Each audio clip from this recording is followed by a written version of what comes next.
얼마 전에 비행기 안에서 실제 있었던 이야기를 영화로 만든 영화를 하나 봤습니다. 제목이 하치 이야기였습니다. 여러분들 중에도 본 분이 있을 것 같은데, 원래는 1987년도에 일본에서 제작된 영화였습니다. 그런데 2010년도에 미국에서 리메이크를 해서 리처드 기어가 주인공이고 또 다른 주인공으로 하치라는 개 강아지가 나옵니다. 이 강아지는 어렸을 때 주인에게 버려졌습니다. 그래서 길거리에서 사는 그런 강아지였는데, 파커라고 하는 리처드 기어가 연기했던 그 주인공 대학 교수가 우연히 이 하치를 길거리에서 찾게 되고, 그리고 집에 데려왔는데 아내가 적극적으로 반대를 합니다. 개를, 강아지를 싫어했던 아내는 정말 경기를 내며 반대를 했는데, 잠깐 집에서 보호하고 있다가 보호소에 보내려고 했는데 그 가정 속에서 아내도 하치의 귀여움을 보고 이름을 하치라고 이름을 지어주면서 같이 살게 됩니다. 이 이야기는 실제로 1923년도에 태어났던 강아지, 개의 이야기입니다. 그 강아지의 주인이었던 농학부 교수 우에노 히데사부로라는 사람하고 함께 살았던 그 개의 이야기, 그리고 이 우에노 교수가 1925년 5월에 채 2년이 되기 전에 세상을 떠나기 전까지 실제로 있었던 그런 이야기를 배경으로 만든 영화입니다. 이 영화가 시작되면서부터 많은 부분을 이 파커 교수와 이 하치라는 강아지가 어떻게 행복하게 사는지를 그립니다. 여러 가지 재미있는 에피소드들이 나오고요. 같이 놀면서 여러 군데를 다니고 직장에 가는 파커 교수를 배웅하고 맞이하고 그런 장면들이 계속해서 나옵니다. 하치는 성장해 가면서 굉장히 똑똑한 개로 성장을 했습니다. 그래서 말귀도 알아듣고 시키는 거 다 하는 그런 아주 똑똑한 그런 개로 성장을 했습니다. 근데 한 가지 특이한 것이 뭐냐면, 다른 말은 다 알아듣는데 공을 던져서 집어오라고 그러면 그거는 안 했습니다. 그래서 이 파커 교수가 그거를 시키려고 굉장히 노력했으나 한참 동안 우리 하치는 그거를 하지 않았습니다. 어느 겨울날 하치가 파커 교수가 그 직장에 갈 때마다 쫓아가고 또 나가고, 끄떡하면 집을 나가서 기차역에 가 있고 그러니까 잃어버릴까봐, 그리고 추운 겨울에는 하치가 길에서 안 좋은 일을 당할까봐 집을 다 차단합니다. 못 나가게 막는데, 그래서 이제 다 막고 파커 교수가 어느 추운 겨울날 직장을 그날도 가려고 나갑니다. 나가는데 그날따라 이 하치가 공을 입에 물고 정말 힘들게 문을 거의 부수다시피 하고 이렇게 그 둘레에 있는 문 하나를 이렇게 부수다시피 하면서 뛰어나갑니다. 뛰어나가서 기차역을 향해 달려갑니다.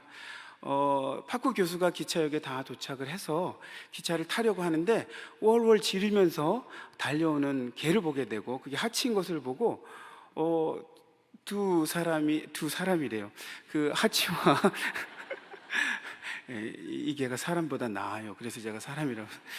하치를 끼어안고 너무나 좋아합니다. 그러면서 이 교수가 그 하치에게 이런 얘기합니다. 바로 이거야. 내가 말한 게 이거였단다. 이따가 보자, 하치. This is it. This is what I meant. See you later, 하치. 그랬어요. 그리고 그것이 파커 교수가 이 하치에게 한 마지막 말이었습니다. See you later, 하치. This is it. 이게 내가 한 그 말이었어. 이거였단다. 이따가 보자, 하치. 파커 교수는 너무나 반갑게 공을 물어다 준 이 하치를 껴안고, 그리고 그날 출근을 했는데 강연 중에 심장마비로 죽게 됩니다. 그리고 오후에 정확히 5시에 5시 기차가 기차역에 도착하는 그날도 하치는 파커 교수를 배웅하려 기차역에 나왔는데, 시간이 됐는데도 불구하고 파커 교수는 그 문으로, 항상 나오던 문으로 나오지 않았습니다. 기차역에 파코 교수는 다시 돌아오지 않았습니다. 하치는 이 파코 교수를 찾아 헤매기 시작합니다. 그래서 방황을 시작하는데 우리 파코 교수의 아내 되는 우리 여사는 남편의 갑작스러운 죽음으로 충격을 받고, 그리고 그 충격으로 하치를 미처 이렇게 챙기지 못하고, 또한 챙기려고 할 땐 이미 찾을 수 없는 상황이었고, 그래서 남편과의 추억이 담겨있던 그 집을 매매하고, 그리고 그 고장을 떠나게 됩니다. 파코 교수의 부인이 10년이 지난 어느 날 옛날 남편과 함께 살던 동네에 왔고, 그 기차역에 왔습니다. 그 기차역에 찾아왔는데 파코 교수는 믿기 힘든 그런 광경을 보게 됩니다. 이제는 늙고 병든 나이 먹은 하치가 여전히 그 시간에 거기 앉아 있었던 것입니다. 그녀는 하치에게 다가가 이런 말을 합니다. 하치, 다음 열차를 함께 기다려도 되겠니? 늙고 병든 하치는 주인 품에 안겼지만 결국 자리를 다시 일어나지 못하고 하치도 그 순간에 생을 마감합니다. 사진을 한번 보시죠, 여러분. 이 하치가 진짜 하치입니다. 원래 있었던 진짜 하치의 사진이고요. 그 다음 사진 한번 보겠습니다. 그 하치를 사람들이 기억하기 위해서 일본 시부야역에 주인을 잊지 않고 주인의 말을 잊지 않고 See you later, 하치 라는, 조금 있다가 보자 라고 말하고 떠난 주인의 말을 잊지 않고 10년 동안이나 변함없이 기다린 하치의 그 변함없는 충성심과 사랑을 사람들은 기억하기 위해 동상을 만들어 일본 시부야역에 세웠다고 하고 지금도 있다고 합니다. 이 하치가 10년 동안 거기에 있을 수 있었던 것은 물론 그 동네에 있는 기차역에 있는 모든 사람들이 하치를 아는 거예요. 그래서 거기 올 적마다 물을 주고 밥을 줘서 하치가 때가 되면 거기 돌아오고 또 앉아있고 또 돌아갔다가 돌아오고, 그런 반복이 10년 동안 되었다고 합니다. 사랑하는 사람이, 사랑을 나에게 준 사람이 나에게 남긴 마지막 말을 쉽게 여기지 않고 그 사람이 남긴 흔적과 그 사람이 남긴 시간과 그 모든 것을 기억하면서 충성되이 지켜야 한다는 것을 사람들은 하치를 통해서 기억한다고 합니다. 그만큼 사랑하는 사람이, 나에게 사랑을 준 사람이 마지막으로 남긴 말에는 큰 의미가 담겨져 있고, 그 말은 충성되이 지켜져야 합니다. 오늘 본문에 보면 요한복음 15장 1절 쭉 보면은 예수님께서 3년간 함께 지냈던 사랑하는 제자들에게 마지막으로 남기는 말씀이 나옵니다. 그리고 그 말씀에는 그 말씀을 충성스럽게 잊지 말고 지켜달라는 예수님의 마음이 담겨져 있는 것입니다. 오늘 본문 말씀인 요한복음 15장 1절부터 6절은 저희들이 너무나 잘 아는 예수님의 포도나무 비유의 말씀입니다. 저에게 너무나 친숙한 말씀이죠. 그런데 사실 친숙하지만 이 포도나무의 비유라는 이 소재 자체가 21세기를 살고 있는 저희들에게는 어떤 면에서는 참 생소한 그런 말씀이기도 합니다. 안다고 생각되지만 사실 잘 알지 못하는, 거기에 담겨있는 그 밑에 담겨져 있는 그 의미를 충분히 알지 못하는 부분이 많은 그런 다른 문화의 이야기라고 생각을 합니다. 하지만 성경시대에 살고 있었던 사람들에게는 오늘 말씀이 얼마나 강력하게 살아서 다가오는 말씀이었는지 모릅니다. 왜냐하면 그 사람들에게 포도나무는 굉장히 우리와는 다른 의미를 갖고 있는 나무였기 때문입니다. 오늘 본문 배경을 좀 한번 보겠습니다. 13장, 15장이 오늘 본문 말씀인데 13장에 보면은 예수님께서 3년 사역의 마지막이라고 할 수 있는 유월절 날 마가의 다락방에서 최후의 만찬을 하는 내용이 시작이 됩니다. 그리고 13장과 14장에 거쳐 제자들에게 예수님께서 많은 말씀을 해주십니다. 그리고 14장 마지막 절에 나오는 그 이야기를 보면 일어나 여기를 떠나자 하시니라 라는 말씀을 볼 때 마가의 다락방에서 최후의 만찬을 마치시고 마가의 다락방에서 나오시는 상황입니다. 그리고 15장 1절이 시작이 되는 겁니다. 여러분, 6월절 저녁 식사를 마쳤습니다. 6월절이라고 합니다. 6월절이 있는 그런 시기는 4월달이죠. 아주 덥지도 않고 아주 춥지도 않은 그런 좋은 날씨, 그런 4월달의 날씨 속에서 밤이 되었죠. 식사를 마쳤으니까 밤 시간이 되어서 밤에 나와서 하늘의 별과 달을 가로등 삼아서 마가의 다락방에 있었던 시온산을 내려오시면서 기드론 골짜기를 지나가면서 몇 시간 후면 칼로 무장한 큰 무리들에 의해 잡혀가실 겟세마네 동산으로 예수님께서는 향하고 계신 중이셨습니다. 이제 곧 제자들과의 정들었던 삶을 정리하고 떠나실 예수님은, 그리고 그것을 누구보다도 잘 아셨던 예수님은 어쩌면 그 순간에 선선한 바람을 느끼면서 지난 3년 동안 제자들하고 보냈던 그런 시간들이 다 영상처럼 눈에 떠올랐을지도 모르겠습니다. 기뻤던 일들, 슬펐던 일들, 아쉬웠던 일들, 그런 모든 것들을 예수님께서는 생각을 하시면서 이렇게 지나갈 때 길거리 옆에 있던, 중동 지역에는 흔하게 있었던, 이 지역에는 흔하게 있었던 포도나무 옆을 지나가셨을 것 같습니다. 그 포도나무를 옆에 이렇게 보면서, 그리고 4월의 포도나무는 열매를 맺기 위해 꽃이 피기 시작하는 때입니다. 즉 열매를 약속하는 포도꽃을 보면서 어쩌면 예수님께서는 가지의 한 부분을 꺾어서 그 가지를 손에 들고 제자들에게 보여주시면서 오늘의 말씀을 하셨을지도 모릅니다. 그러면서 말씀하십니다. 우리 1절을 함께 읽겠습니다. 1절 시작. 나는 참 포도나무요 내 아버지는 농부라.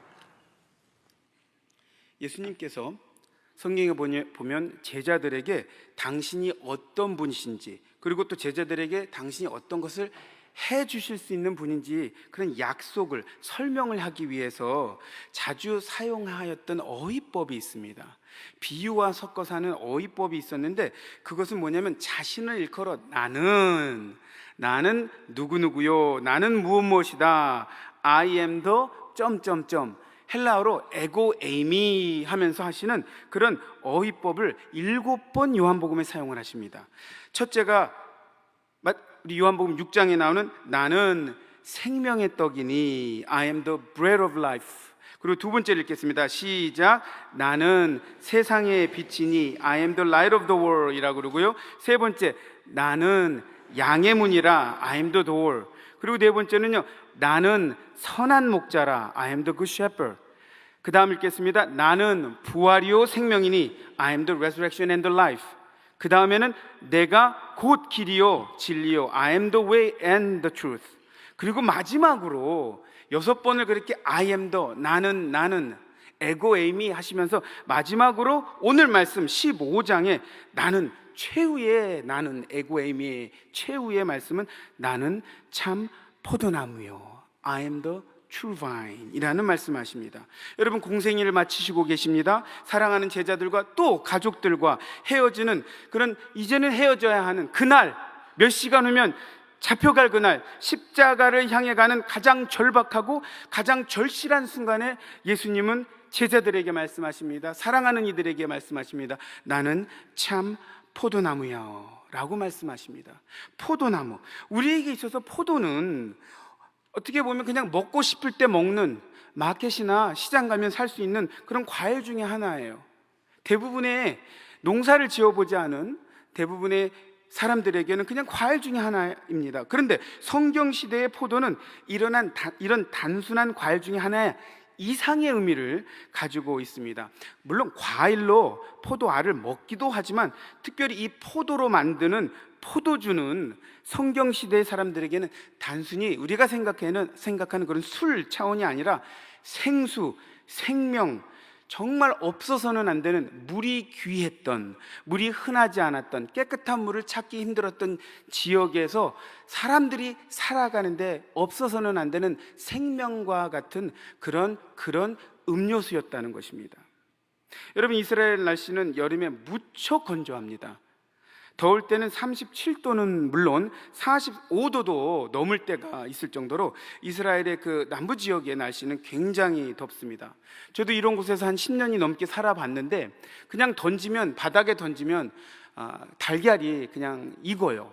그 정도의 그런 건조한 뜨거운 그런 날씨인데, 정말 사람이 나가면 이렇게 숨을 쉬기조차 힘들 정도로 덥고 말라 비틀어져 있는 그런 날씨를 흔히 중동 지역에서 여름에는 볼 수가 있습니다.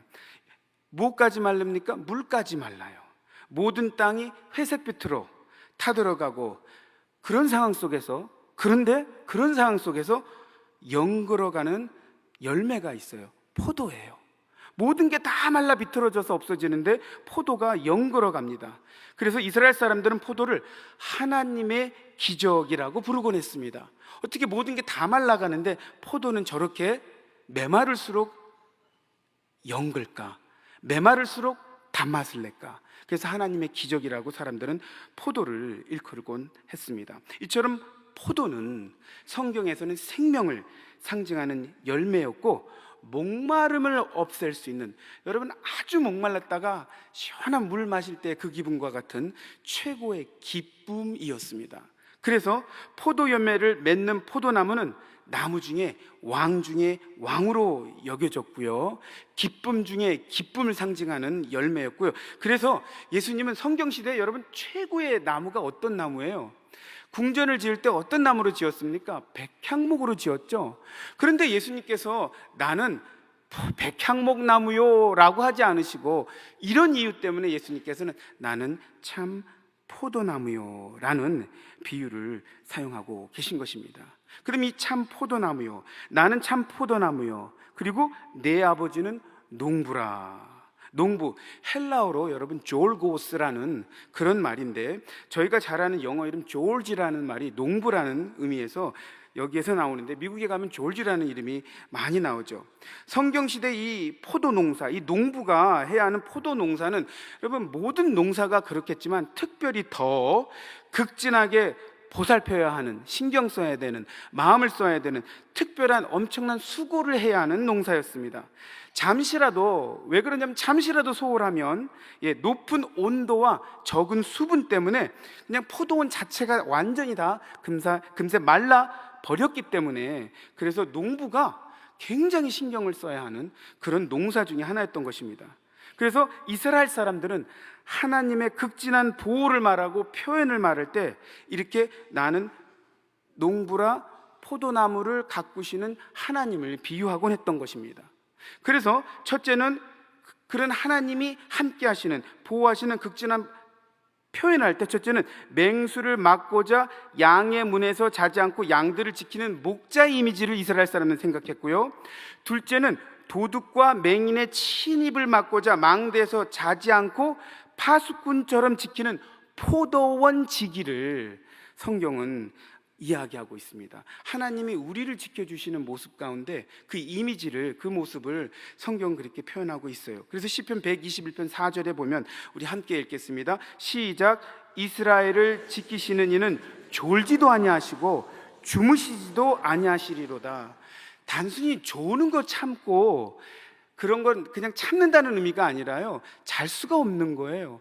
잠시라도 신경을 놓으면 말라비틀어지기 때문에 보호하는 차원에서 그걸 지켜보고 있다는 말씀입니다. 그렇게 표현됩니다.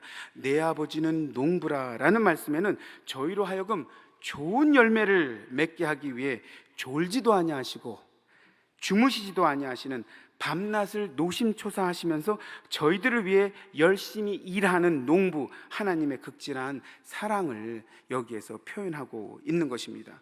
공생일을 마치는 마지막 순간에, 가장 절실하고 중요한 순간에 예수님께서는 나는 참 포도나무요, 내 아버지는 농부라 라고 말씀을 하시면서 제자들에게 당부하는 말씀이 또한 나오는 것입니다. 그 말씀은 바로 지켜줘야 되는 말씀이 나옵니다. 나는 참 포도나무요, 내 아버지는 농부라 라는 약속을 하시면서 이 말을 듣는 제자들에게 당부를 하시면서 그 제자들이 해야 할 책임, 충성되게 감당해야 하는 책임을 또한 표현하고 있어요. 그것은 바로 열매를 맺는 삶을 사는 거예요. 2절을 함께 읽겠습니다. 우리 2절 시작. 무릇 내게 붙어 있어 열매를 맺지 아니하는 가지는 그것을 제거해 버리시고 무릇 열매를 맺는 가지는 더 열매를 맺게 하려 하여 그것을 깨끗하게 하시느니라. 단순히 열매를 맺으라라고 말씀하시는 것으로 끝나는 것이 아니라 예수님께서는 어떻게 하면 열매를 잘 맺을지 그것 또한 이야기를 해주고 계십니다. 열매를 잘 맺는 방법 첫 번째가 바로 깨끗게 됨을 통해 열매를 맺게 됩니다. 2절 말씀에 나오죠. 깨끗하게 하시느니라. 깨끗게 되게 됨을 통하여 열매를 맺는다는 것입니다. 2절하고 3절 말씀, 그리고 6절에도 우리 6절 말씀도 한번 읽을까요? 시작. 사람이 내 안에 거하지 아니하면 가지처럼 밖에 버려져 마르나니 사람들이 그것을 모아다가 불에 던져 사르니라. 거하면 열매를 맺는데 그 버려지는데 먼저 해야 될 건 뭐냐면 깨끗게 돼야 된다는 것입니다. 열매를 맺지 못하는 가지는 제거해 버리신다는 것입니다. 이것을 신학자들은 유다처럼 예수님 곁에 있지만 결국 구원을 받지 못하는 사람들이다라는 해석을 하기도 하고요. 구원은 받았지만 받은 백성들, 하나님의 자녀들 가운데에서는 열매를 더 풍성히 맺는 삶, 열매를 맺지 못하는 삶, 그런 삶에 대한 그런 차이에 대한 해석도 하고 있습니다. 포도나무를 재배하는 농부가 포도로 하여금 좋은 열매를 맺게 하기 위해 중요하게 할 일들이 있습니다. 농부가 해야 할 일이 있죠. 비료를 줍니다. 물을 줍니다. 그리고 그 당시에는 흔했던 도둑들에게서 이 포도나무를 보호하는 일도 중요하게 합니다. 그런데 꼭 해야 하는 또 한 가지 일이 있습니다. 그것은 뭐냐면 가지치기입니다. pruning, 가지치기입니다. 그래서 농부는 두 종류의 가지치기를 보통 합니다. 첫째는 죽은 가지를 없애는 가지치기를 합니다. 여기서 나오는 이 깨끗하게 하시느니라 라는 제거해 버리시고 이런 부분에 나온 건 첫 번째는 죽은 가지를 가지치는 것입니다. 이 죽은 가지는 과실을 물론 맺지 못할 뿐만 아니라 보기에도 흉하고요, 곤충과 다른 벌레들, 그런 질병을 이렇게 갖고 있는 그런 잠복처럼 포도나무를 결과적으로는 못 쓰게 만드는 그런 차원의 가지치기를 한다는 것입니다. 그래서 살아있는 가지가 열매를 잘 맺으려면 무엇을 해야 하는가? 이 죽은 가지를 꼭 없애야 합니다. 우리 삶 속에 있어서 죽은 가지는 바로 죄를 말합니다. 하나님이 보시기에 있어서는 안 되는, 존재해서는 안 되는 그런 죄를 없애야 된다는 말씀입니다. 두 번째 가지치기가 있어요. 이렇게 죽은 가지를 없애는 일을 하고요. 둘째는 살아있는 가지를 또 철저하게 골라서 분별해서 가지치기를 해야 합니다. 가지가 살아있어요. 살아있는 가지예요. 죽은 가지가 아니라고요. 메말라 있는 가지가 아니라고요. 눈으로 그냥 볼 때는 다른 가지에 해를 끼치는 가지가 아니라고요. 그런데 그 살아있는 가지 중에 열매를 맺지 못하는 가지들이 있어요. 열매를 약속하는 꽃이 없는 가지들이 있다고요. 그 꽃이 없는 그 가지들을 잘 골라서 가지치기를 또 해야 된다는 것입니다. 왜 그렇게 해야 하는가 하면 어떻게 보면 이게 더 중요한 부분이죠. 왜 그렇게 하냐 하면 안 그러면 그 가지들이 나중에 다른 가지들이 열매를 맺는데 필요한 자양분, 영양분, 그런 모든 것을 빼앗기 때문입니다. 에너지, 힘, 시간을 쏟아야 하는 곳에 쏟지 못하게 한다는 것입니다. 분산시킨다는 것입니다, 여러분. 하나님께서는 하나님의 자녀들이 열매를 맺는 삶을 살기 원해요. 첫 번째는 죽은 가지, 죄를 없애야 돼요. 두 번째는요, 하나님께 향하는 마음을, 하나님께 향하는 헌신을, 하나님께 향하는 충성을 분산시키는 살아있는 가지를 또한 쳐야 된다는 것입니다. 이런 모습은 우리 그리스도인들에게 자주 나타나기도 합니다. 쉽지 않은 부분이죠. 분명히 살아있는 건데, 필요해 보이는 건데, 그게 가지치기가 된다는 거예요. 열매 맺는 삶을 살게 하기 위해요. 근데 그것이 하나님의 살아계심의 증거이고 또 하나님의 사랑의 표현이라는 것입니다. 그것을 우리는 뭐라 그래요? 고통이라 그래요. 그것을 뭐라 그래요? 아픔이라고 그래요. 그 고통과 아픔들이 우리에게 다가왔을 때, 살아있어 보이는데 그것이 처졌을 때, 그것을 통하여 많은 엄청난 열매를 맺는 그런 고통과 아픔이 없는 사람들은 감히 헤아릴 수도 없는, 감당할 수도 없는, 꿈도 꿔볼 수 없는 그런 영적인 열매를 맺는 그런 분들을, 성도들을, 믿음의 선배들을 우리는 많이 보게 됩니다. 이것이 바로 하나님의 영적인 가지치기의 원리인 것입니다. 이렇게 1절과 2절에서 비유로 말씀하신 후에 3절에 보면 제자들에게 구체적으로 또 어떻게 깨끗하게 되었는지를 말씀해 주고 계십니다. 그렇게 가지치기가 됐어요? 합니다. 근데 그게 어떻게 되는가라는 그 과정 또한 얘기하시는 거예요. 3절에 이런 말씀이 있습니다. 3절에 너희는 내가 일러준 말로 이미 깨끗하여 졌으니, 내가 일러준 말로 이미 깨끗하여 졌으니, 여기에서 예수님께서 말씀하시는 그 일러준 말이라는 것은 예수님께서 공생의 3년 동안 제자들과 함께 있었던, 그런 함께 있으면서 하셨던 모든 말씀을 포함하고 있죠. 그리고 또 예수님 자신을 포함하고 있어요. 복음 자체를 또한 이야기하는 것입니다. 이 복음의 말씀이 두 가지 역할을 성경을 보면 한다고 합니다. 첫째는 야고보서 1장 23절, 다시 같이 한번 읽겠습니다. 시작. 누구든지 말씀을 듣고 행하지 아니하면 그는 거울로 자기의 생긴 얼굴을 보는 사람과 같아서, 라는 말씀처럼 이 말씀이 행한 말로 예수님께서 해주셨던 그 말들이 거울이 되어 우리가 하고 있는, 우리가 생각하고 있는 그것이 죄인지 아닌지를 판단케 하신다는 거예요. 거울이 되어 주시고요. 둘째는 어떻게 또 깨끗하게 해 주시냐면 히브리서 4장 12절 말씀을 함께 읽겠습니다. 다 외우는 말씀이기도 하죠. 읽겠습니다. 하나님의 말씀은 살아있고 활력이 있어 좌우에 날선 어떤 검보다 예리하여 혼과 영과 및 관절과 골수를 찔러 쪼개기까지 하며 또 마음의 생각과 뜻을 판단하나니, 라는 말씀처럼 하나님의 말씀이 또 칼이 되어 주십니다. 잘라주세요. 마음과 생각의 죄를 자르시는 역할을 또 해 주신다는 것입니다. 일러준 말로 이 말씀들이 거울이 되고 칼이 되어서 우리를 깨끗게 해 주신다는 말씀을 하고 계신 것입니다. 죽음까지는 우리의 삶에 있는 여러 죄를 말하는 것이고, 살아있지만 쓸모없는, 분산시키는 가지는 죄는 아니지만 그 자체로서는 절대 나쁜 것은 아니지만 하나님께 향하는 마음을 분리시키는, 삭감시키는, 그런 분산시키는 그런 것들을 하나님께서는 제거해 주시고, 그런 것이 제거돼야만 열매를 맺는 삶을 산다는 것입니다. 그래야만 우리가 받는 영적인 공급, 영적인 자양분, 영양분들이 열매 맺는 데 사용된다는 것입니다. 여러분들의 이 시간과 에너지, 그리고 마음을 훔치는 것들은 어떤 것들이 있을까요? 말씀을 거울 삼아서, 그리고 말씀을 칼 삼아서 삶 속에 있는 죽고 쓸모없는 가지들을 쳐내고, 그리고 예수님께서 비중있게 남겨주신 말씀을 충성되이 감당하는, 지키는, 열매 맺는 삶을 살기 위하여 모든 것을 분산시키는 그런 부분들의 삶을 또한 깨끗이 정리하는 그런 방학기간이 되기를 바랍니다. 열매를 맺는 두 번째 방법은요, 우리 4절에서 우리 5절까지 한번 읽겠습니다. 4절에서 5절 읽겠습니다. 시작. 내 안에 거하라, 나도 너희 안에 거하리라. 가지가 있지 아니하면 스스로 열매를 맺을 수 없음 같이 너희도 내 안에 있지 아니하면 그러하리라.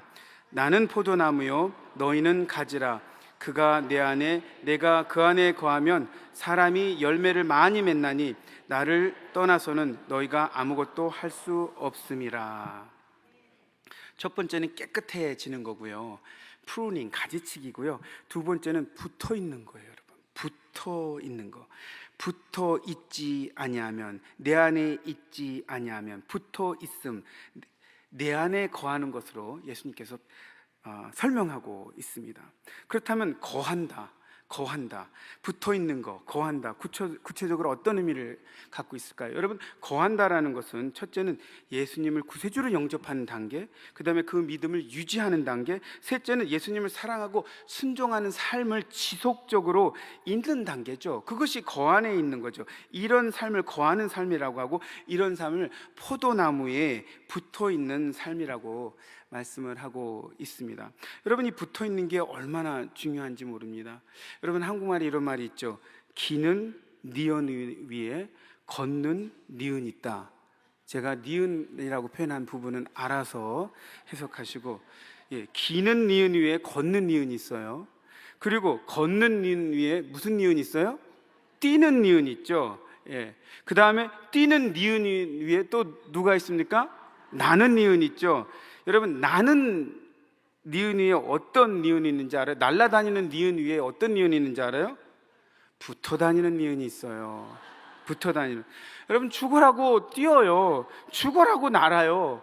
그런데 도착해 보면 이미 와 있어요. 나는 죽으라고 뛰었는데, 나는 죽으라고 날랐는데 도착해 보면 이미 와 있어요. 어디요? 여기 와 있는 거예요. 붙어 있었기 때문에. 여러분, 이런 말이 있는데 참 이 붙어 있는 게 위대한 거예요. 그냥 붙어만 있으면 된 거예요.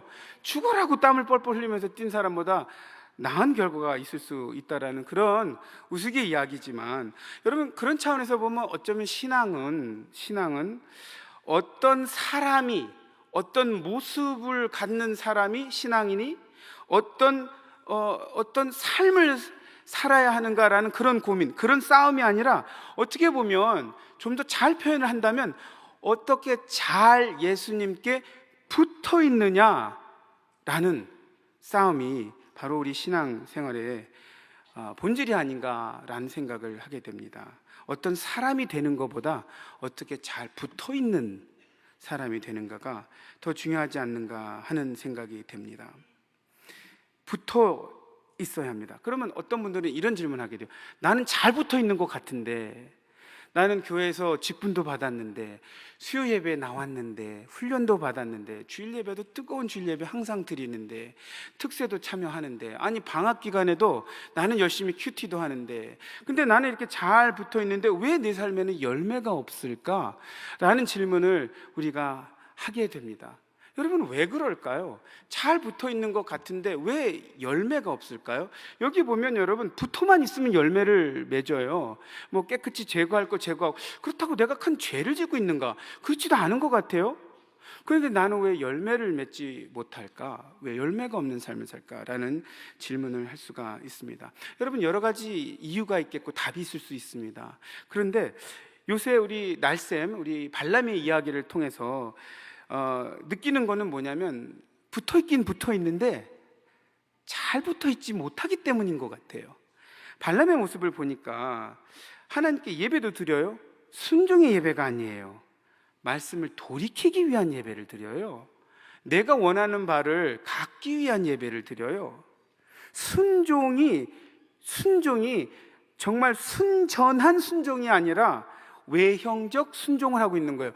외형적으로는 와 있단 말이에요. 앉아 있단 말이에요. 무릎 꿇는단 말이에요. 한단 말이에요. 그런데 그 순종이 순전한 순종이 아니고요, 외형적 순종일 수 있다는 거예요.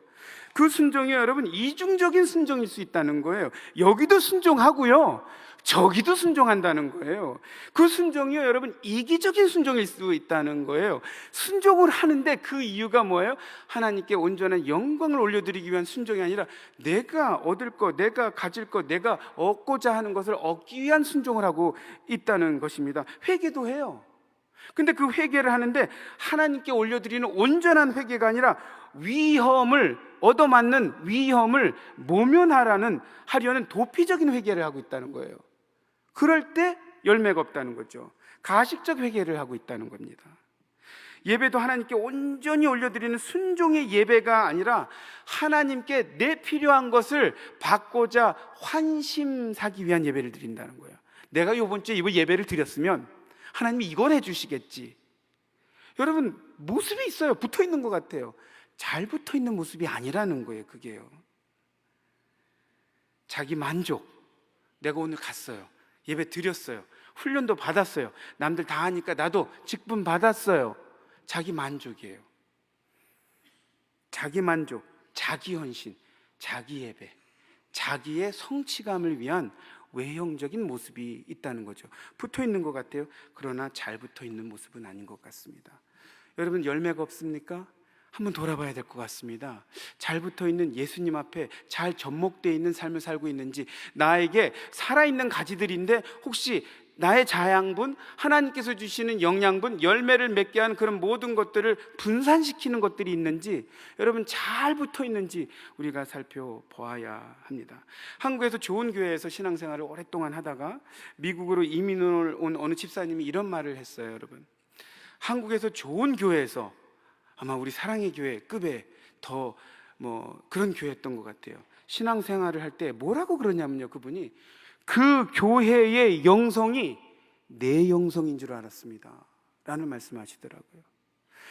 좋은 교회, 은혜가 있는 교회, 기름 부음이 있는 예배가 있는 교회, 성령의 역사가 있는 교회, 하나님의 임재가 있는 교회에서 매주 예배드리고 거기에서 봉사하고 그렇게 살다가 미국에 왔는데 와서 보니까 엉망이 됐다는 거예요.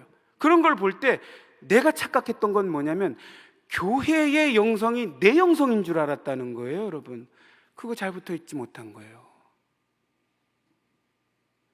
여러분, 교회의 영성이 곧 여러분의 영성이 아닐 수도 있다는 것을 기억하셔야 돼요. 은혜가 넘치는 예배를 참석한다고 여러분의 삶이 은혜가 가득하다는 게 아닐 수도 있다는 거예요. 그것을 통해서 은혜를 받기는 하지만 성령의 역사를 체험하는 훈련을 하고 있다고 해서 다 변화된 삶이 있다는 건 아니라는 거죠. 그 속에 있다고 해서 그 영성이 곧 내 영성이라는 보장이 없다는 거예요. 여러분, 붙어는 있는데 잘 붙어 있지 않고 있을 수 있다는 거죠. 그냥 분위기에 취해서 남들 다 하니까 그냥 그래야 되니까 그 속에서 쫓아가다 보니까, 그런데 그게 단절되는 순간 하나님과의 관계에 있어서 남은 것이 없다는 거예요. 이것이 바로 잘 붙어 있는 것과 잘 붙어 있지 못하는 것의 차이입니다. 잘 붙어 있는 것처럼 보이는 것과 잘 붙어 있는 것과의 차이라는 것이요. 내 삶의 열매가 없는 이유가 바로 여기 있다는 것이요. 잘 붙어 있는가, 잘 붙어 있지 않은가, 그럼 어떻게 점검합니까? 열매가 있는가, 열매가 없는가를 보면 알 수 있습니다. 열매를 보면 알 수 있다는 것입니다. 그래서 예수님은 오늘 요한복음 15장에만 열매를 맺으라는 말씀을 8번을 하십니다. 마지막 순간에, 가장 중요한 순간에, 가장 절실한 순간에 하시는 말씀, 열매를 맺으라, 열매를 맺으라, 열매를 맺으라 8번을 말씀하세요. 예수님께서 이렇게 우리가 열매를 맺는 삶을 살아야 하는데, 구체적으로 그럼 어떤 열매들을 맺어야 합니까? 여러분, 우리가 성경 읽으면서 맺어야 되는 열매들이 있죠. 전도의 열매가 있습니다. 로마서 6장 22절에 나오는 예수님을 닮아가는 성도의 거룩한 삶의 열매도 있습니다. 갈라디아서 5장에 보면 성령의 열매도 있습니다. 이런 많은 열매들이 있는데 오늘 15장에 나오는 열매를 보니까 15장 말씀을 쭉 묵상하면서 보니까 심상치 않은 내용이 나옵니다. 저의 삶의 초점을 바꾸는 가장 중요한 열매, 우리가 인지해야 하는 열매, 하나님께서, 예수님께서 가장 절박한 순간에 기대했던 열매가 바로 나옵니다. 그걸 뭐라 그래요? 우리 D.A. 칼슨이라는 신학자는 뭐라고 얘기하냐면 9절부터 16절까지의 말씀은 앞부분에 우리가 읽은 1절부터 6절을 비롯한 8절까지의 포도나무의 비유를 설명하는 주석과도 같다. 그래서 마지막 구절인 8절에 보면 열매를 많이 맺으면 하나님께서 영광 받으시고 저희가 제자가 된다라고 말씀을 하시면서 9절부터는 갑자기 열매에 대한 얘기를 하면서 무슨 얘기가 나오냐? 사랑에 대한 이야기가 나와요. 사랑에 대한 이야기.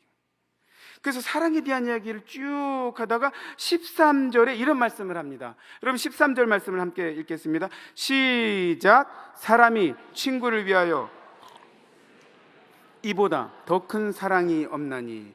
여러분, 공동 번역에 보니까 벗을 위하여 제 목숨을 바치는 것보다 더 큰 사랑은 없다. 새 번역에 보니까 사람이 자기 친구를 위하여 자기 목숨을 내놓는 것보다 더 큰 사랑은 없다.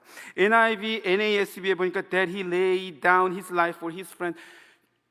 사랑을 하는데 내 친구를 위해 목숨을 거는 사랑, 그것만큼 더 큰 사랑은 없다 하면서 사랑에 대한 기대를 하시고요, 사랑을 표현하는 데 있어서 목숨을 거는 사랑에 대한 기대를 하고 계세요.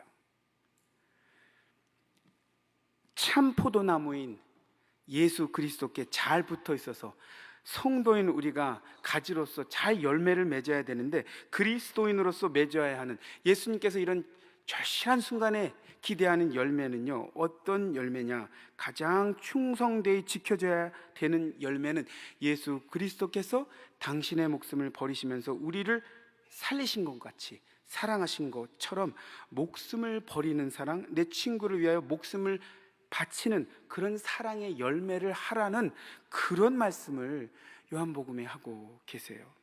그래서 요한일서 3장 16절에 보면 이런 말씀이 있습니다. 우리 같이 한번 읽겠습니다. 시작. 그가 우리를 위하여 목숨을 버리셨으니 우리가 이로써 사랑을 알고 우리도 형제를 위하여 목숨을 버리는 것이 마땅하느니라. 그리고 또 귀한 말씀을 하나 더 해주세요. 그렇게 목숨을 버리면 엄청난 희생이잖아요. 엄청난 아픔과 고통이잖아요. 근데 11절 말씀에 뭐라고 하시냐면 11절 말씀에 내가 이것을 너희에게 이름은, 같이 읽겠습니다. 내 기쁨이 너희 안에 있어 너의 기쁨을 충만하게 하려 함이라. 여러분, 친구를 위해 목숨을 버리는 사랑, 그 열매가, 여러분 그 열매를 맺히면 여러분 기쁨이 충만하대요. 여러분 그거 이해가 되십니까? 받아들여지십니까? 쉽게 받아들여지지 않는 것이 어쩌면 또 정상일 수도 있을 것 같습니다. 특별한 기쁨을 주시겠다는 약속이에요. 예수 그리스도께서 십자가의 고통과 아픔을 감수하면서 고통과 아픔이 있었지만 그럼에도 불구하고 예수 그리스도께 그것이 기쁨이 되었다는 거죠. 그 기쁨을 주시겠다는 거죠. 여러분, 여름이 되면 저희 사랑의 교회는 많은 성도들이 2,000명이 넘는 성도들이 아우리치와 비전 트립 그리고 단기 선교를 갑니다. 친구를 위해 목숨을 버리기까지의 강도는 아니지만 저희가 나름 성도들께서 많은 희생과 섬김을 하면서 수많은 성도들이 이 단선 비전 트립 아웃리치를 감당합니다. 실질적으로 가는 분들이 한 2,000여 명이 넘지만 사실 그분들은 가는 선교사로서 또 그분들을 보내는 분들은 또 기도와 또 물질로 얼마나 많은 후원을 하는지 모르겠습니다.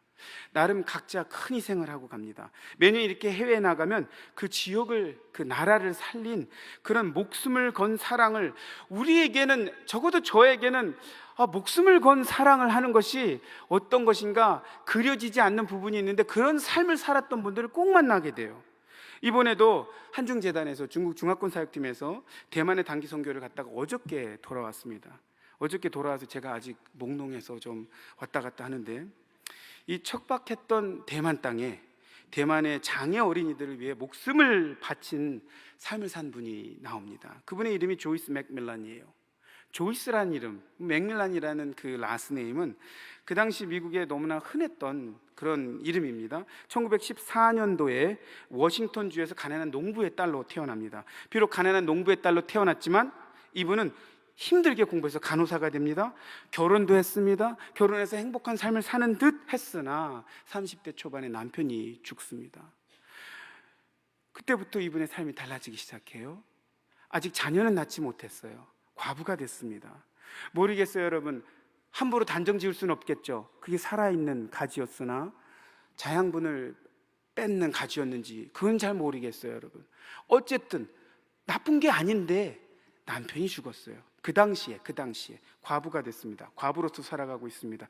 간호사로 살고 있는데 대만 의사이자 목사였던 히시 웨이라는 분이 샌프란시스코에 강의를 하러 왔어요. 그분을 만납니다. 그분을 통해서 대만에 대한 이야기를 듣습니다. 대만에 대한 이야기를 듣다가 1959년 그녀가 45살이에요. 어린 날이 아니죠. 45살에 미국에 갖고 있던 모든 재산을 다 정리하고 대만으로 완전히 이주를 합니다. 대만에 가서 간호사로 또 영어 교사로 일을 하면서 특별히 무엇을 보았는가?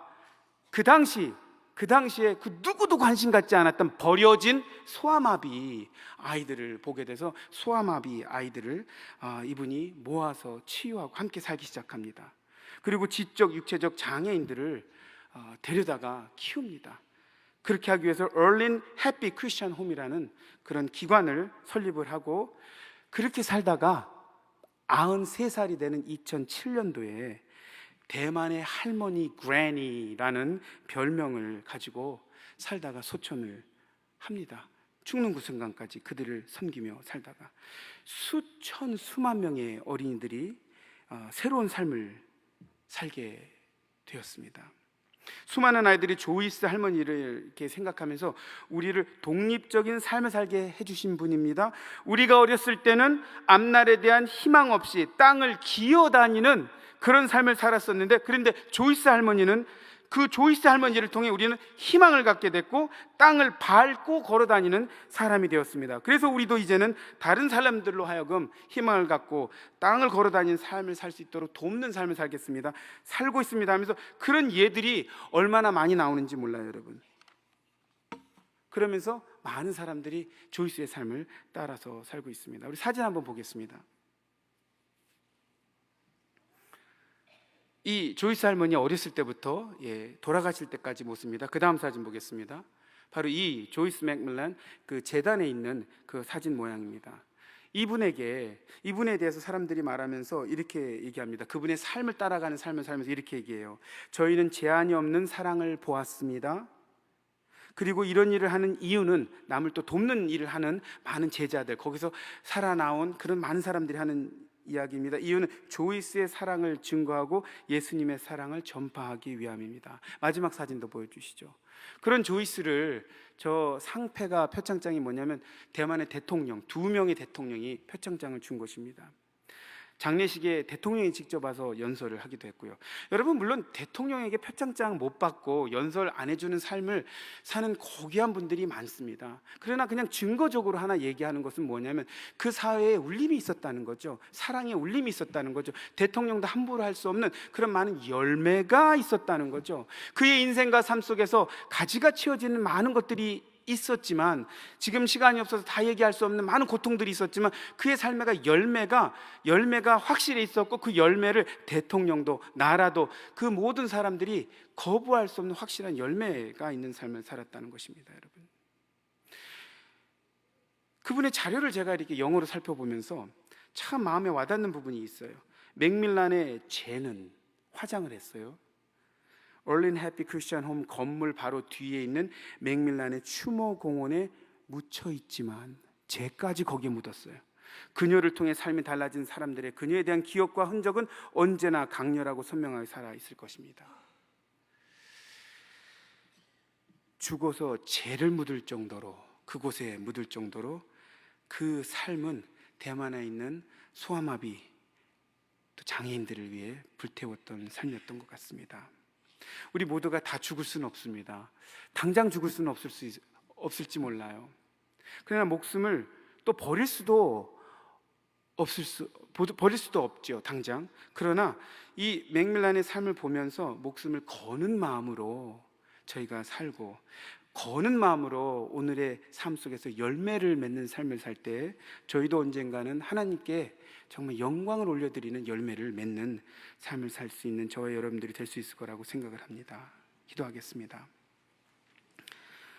하나님, 여름 방학 기간을 어느 때보다 예수님께 잘 붙어있는 방학 기간으로 삼기 원합니다.